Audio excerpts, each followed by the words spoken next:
Hey y'all, it's Gillian Harris, Gillian Harris Worldwide Metaphysical Services, and you can find me at GillianHarrisWorldwide.com. That's Gillian with a soft G. So here we are at this very moment as I speak. The count is going on, and I just wanted to jump in and express some stuff. I've had some very painful yet loving, ultimately experiences, in the turmoil with the opinions leading up to this election. And I'm really bummed as I look and see, just all of the conspiracy being created that's not necessarily true to stop the vote and making people not trust the process. So let me back up a little bit. I had a couple of situations that might resonate with you. If you're on one side or other, it doesn't matter whether you're a Republican or a Democrat or a liberal. But if you feel strongly about the opinions for which you went and voted, or the opinions for which you did not go vote, like maybe you decided that's not really going to help, so I'm not going to go vote, whatever.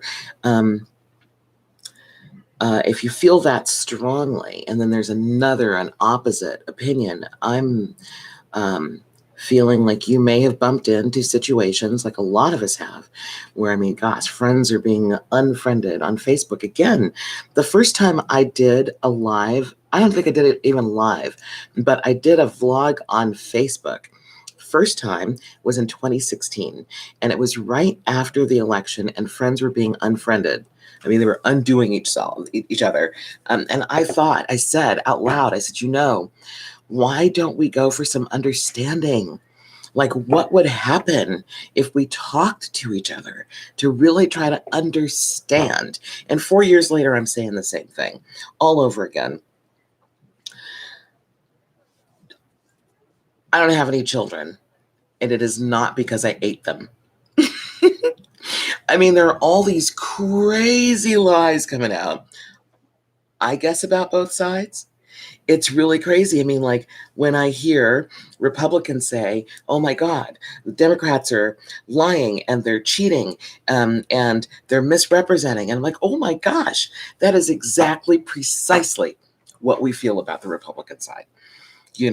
And so it's a thing where I feel like ultimately we need to stop and talk to each other. So I have a couple of friends who people that I dated actually a long time ago, like 25 years ago. Yeah, I'm old, whatever. Anyway, one of them is a guy, one of them is a girl, and both from Orange County. And the girl, I don't know, I kind of feel like that relationship is pretty severed, as she was not even able to really talk to me about the feelings that I was expressing. And we were supposed to be like, BFFing. And so, like, how come then you can't talk to me about this stuff that I'm talking about, that I'm feeling, that I'm concerned about, that I'm, worried, maybe even have some fear about? Why can't you talk to me about that? It was a really weird thing.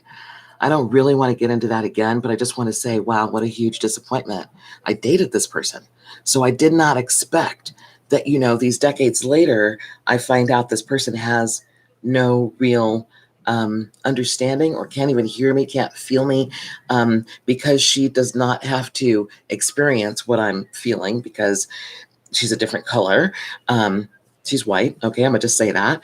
From Orange County, California, if you know the psychological profile of that area.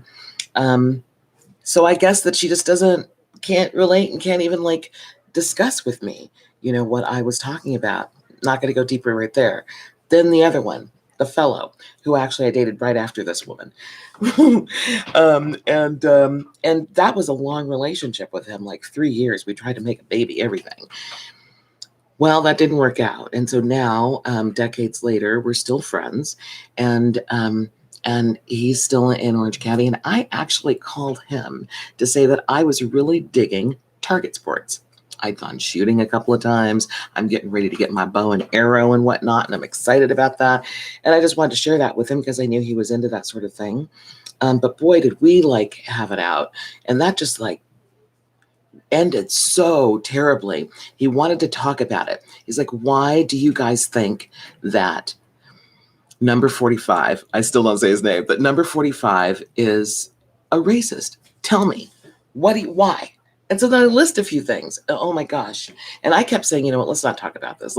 I was just calling to tell you I'm getting into these sports, I'm getting my arms strong and everything. And it went a bad way. So, you know, it was interesting for me to hear him, this person who I've known has been in many interracial relationships, although he ultimately ended up marrying same race. Um, I still feel him essentially as like a Democratic heart, like someone who is United Nations-ish about people, like not a racist, you know what I mean? But I did not feel the compassion from him about subjects. And then ultimately it hurt, the severance that happened in that. It's just because we ended that conversation not well. And then later I came back and I said, I need to try to forgive you and forgive myself for, moments that happened in that conversation.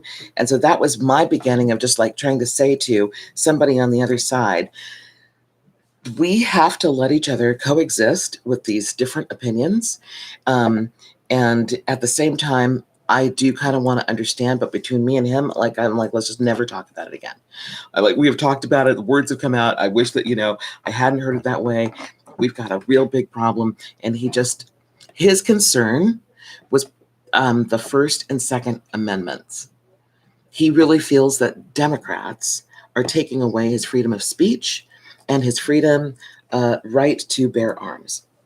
And so that was like, oh my gosh, I'm calling to tell you I'm a full-on Democrat. And I had a great time in shooting range a couple of times. Abso-freaking-lutely loved it. Don't know if I'm going to do it again. I don't know how deep I'm going to get into it, but shooting a bullseye, absolutely, that was fun. So not all Democrats are against the, NRA. And I just feel like we need to spend time conversing with each other now. And I know that 4 years ago, a lot of Democrats were really heartbroken. I was one of those ones who cried in front of her television on election night. We knew the answer that night. And I just like boo-hooed. So there are Republicans feeling like that right now. And I'm sorry that you feel like that. I would like to talk to you. I would like to understand what it is that you feel is going to be so terrible now that we, have done what we're doing. I mean, it's pretty obvious what's happening, who's going to be president next, or who is president already, pretty much. Anyway, so I just want to put that out there. I've talked too long already, but I just know that the healing needs to start now. And I have had some great conversations today with a couple of folks I went to high school with who are Republican, and it was really loving, actually, loving interactions. Not talking, we were, messaging on Facebook or something, but I am grateful for those. And this one in particular, I had a crush on him when I was 15. He said he had a crush on me too. I didn't know that. But anyway, that one ended with both of us offering prayers to the other. It's like, what do you need? I'd love to pray for you. And I'm like, I'd love to pray for you too. What do you need? You know what I mean? Whoa, awesome. So just putting it out there, what I'm feeling. I know what we need to do. We need to not be any more severed. We need to talk to each other. And I think that when we do that, we will find out that there are compassionate people on both sides, and that there are misunderstandings on both sides, and that there has been, don't forget that we've had international sabotage kind of help to inject bullshit into social media so that we would believe erroneous stuff about each other. Don't forget that part. So we definitely have some healing to do. And yeah, that's all I wanted to say. So I hope you guys are doing good, and we'll just keep on counting and move this along. Have a great night. Talk to you later. Bye.